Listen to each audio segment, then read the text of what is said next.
Okay, this is Britt in the downswing move over here on the left side. About the last 4 or 5 days, he said that he started hitting the ball 10 yards to the left on average. So that told me right off the bat that he probably wasn't doing the right downswing move. So I'm just going to show you just the fix we did today. And this is going to happen when you're learning a new move. The tempo is quite different when you start moving more like a tour pro. You definitely are going to get the ball striking of a tour pro. He is striking the ball better than he ever has in his life. He's 51 years old. So, and we're talking, this is in the last 30 days. So let's just take a peek at this before. And the first thing I want you to look at is his lower body does not look stable. It looks kind of, boy, I don't even know how to describe the look. It looks, yeah, there's just the knees. It looks like a lot of knees. Stance is narrow, too much flex in that left knee. And if we come over here, after we kind of reintroduced his basic fundamentals, that lower body looks a lot more stable. So then let's look at, here's transition. Right there.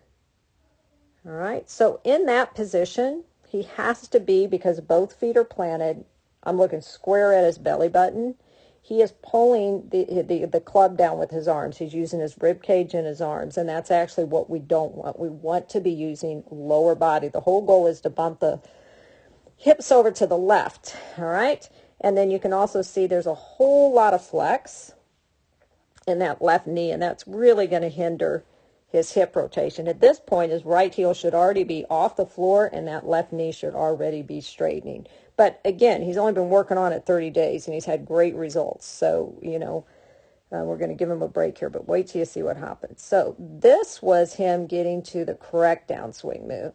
So when we get him right here, kind of in the same position, all right, the right heel is starting to come up off the floor on this one over here. And there's his impact. So let's come over here and look at this impact. Okay, so what I want you to see, what the big difference is the origin of movement. So here's the shoulder. Oops, that's not the best one. Hold on a minute.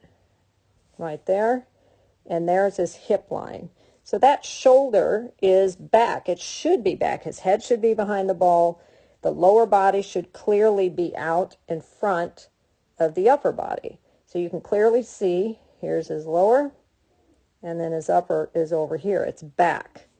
And oops, that's really important, especially for ball striking. It makes all the difference in the world. Wait till you see what this does to his arms on the finish.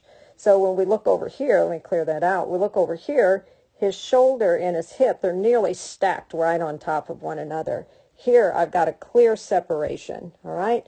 Obviously, this one over here is correct. It only took him a few seconds to reintroduce the downswing move. We practiced it over and over several times, put a club in his hands, and he picked it right back up. Watch this. This is where it gets really good. So with this move being new, I still don't know exactly what it's going to do, but I'm convinced that it is the how-to. This is how it's done, and it's literally one move.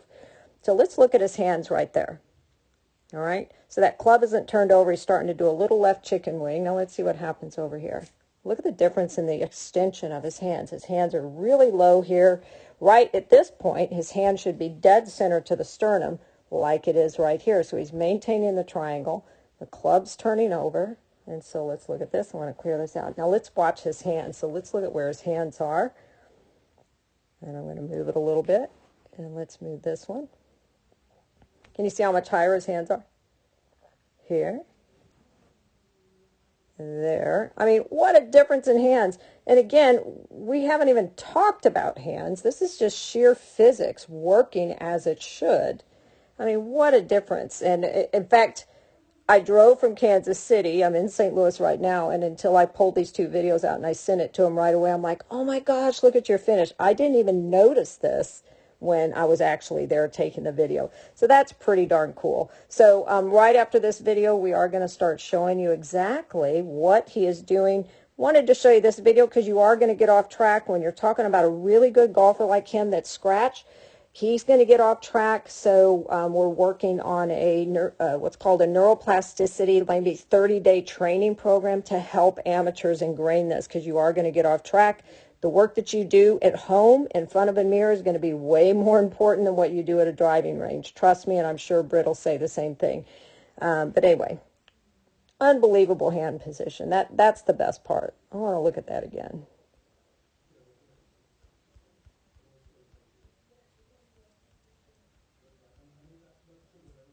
Big difference.